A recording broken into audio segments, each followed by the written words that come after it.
So first, the tests. I don't have them finished yet, um, but let's see. I think I told some people I was halfway through. That was a lie. I'm sorry. uh, but I'm probably a quarter or a third of the way through. And so far the results have been awesome. Like just what I hoped. Like uh,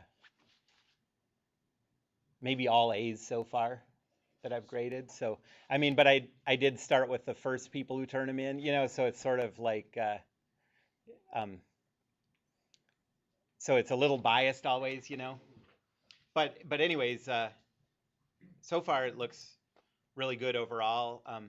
And I'll have all the grades posted uh, by tomorrow night. I think I should be able to. Uh, planning on um, planning on a good nap for my son tomorrow. 'Cause I'm taking care of him tomorrow. So no nap. It might take a little longer. Um, and so, well, anyone have any questions about the test? Okay. Anyone have any venting to do about it, or, I mean, it was, I hope it, and it looks from what I've seen so far like it, it was pretty, like if you did the practice problems and stuff, you were in pretty prepared for it. And um, hey, like if everyone gets A's on this, I mean, I think this is just what you need to be able to do in this class, and I'd happily give out A's to everyone on this. Um, so I mentioned before that the next topic is friction, but I think uh, so. If you look at the textbook, we still have a lot of weeks left and not a lot of chapters left. So I'm going to stretch out for a day or two and just go into a little more detail on how to do internal loads of members of structures when you're including the weight. Okay. And what's hard about that, what's different about that we haven't seen yet, is that you have distributed loads that end up having horizontal and vertical components. Okay, so we've dealt with only vertical components. Now we're going to see how to deal with distributed loads that are full vectors. Um, it's an interesting problem. Obviously, it's very applicable to anything. Like so far, when we've dealt with internal loads of structures, we've had to do it with members uh, whose weight is negligible, which tends to mean really enormous forces, and those aren't always what you're dealing with.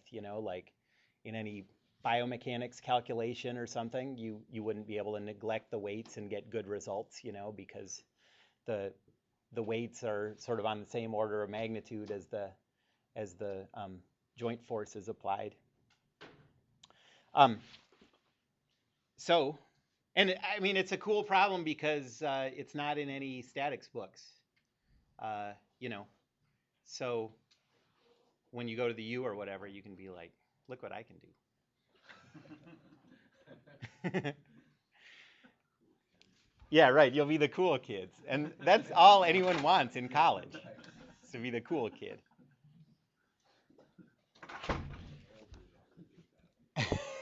Yeah. Um, so I'm gonna present this in the form of an example problem that we did before the exam um, without dealing with the weights, and we're just going to include the weights this time and see what changes. So, oh, thank you.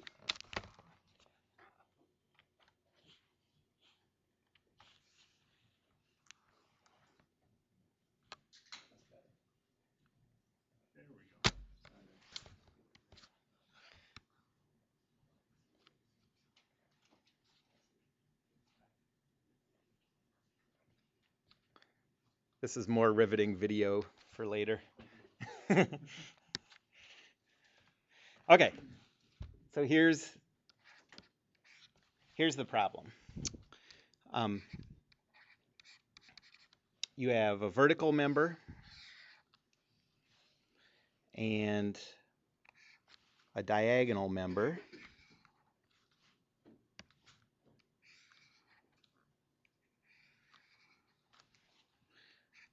And this is connected with rollers. And then you have a horizontal member sort of holding it all together. A 10,000 Newton force acting up. And you have pin here, pin here, pin here. This is on a pin.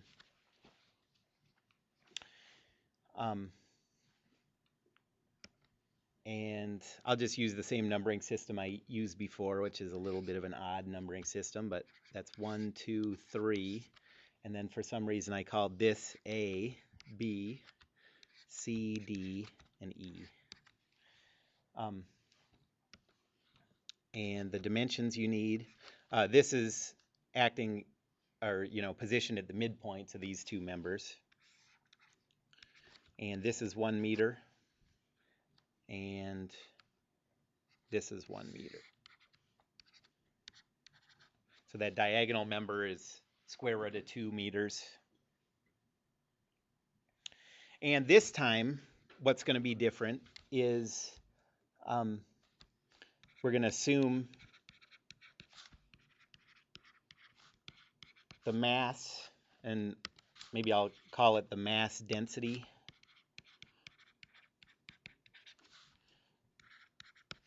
of each member.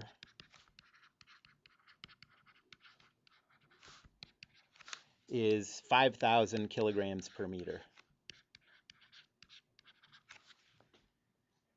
This is sort of, notice it's sort of an unusual kind of density. This is what I was getting at with the way I gave the masses in that problem set that was a little confusing to people. Usually you give density per volume, right? I'm giving it just per length because we're assuming that the cross-sectional area is the same and it's the same material.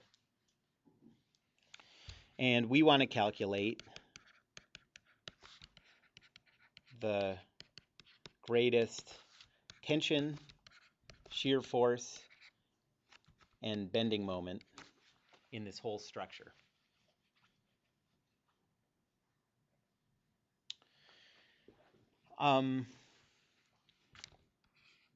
Okay, so first,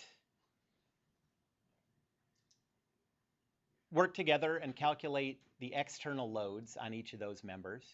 And then we'll break it down into pieces, and you can do the pieces we've done before. I'll show how to incorporate the horizontal members. And oh, yes, 45 degrees. Let's see. Actually, you can get that from knowing these are all at the midpoints. You can, yeah. Yep. Because you know this is half and this is half, right? Okay, so yeah, go ahead, talk out loud, work on this problem, get the external loads on each member, and by the way, present these external loads. I didn't take off points for doing this on the exam, but the way that I'd like to see these external loads, since we're going from the external loads to calculating the internal loads, is, when you calculate the loads of this structure, you're going to treat all those distributed loads as point forces. But then when you draw out the members with their external loads at the end, draw them back as distributed loads, okay? Because that's what we're going to have to use for the problem when we go into the internal load calculation, okay?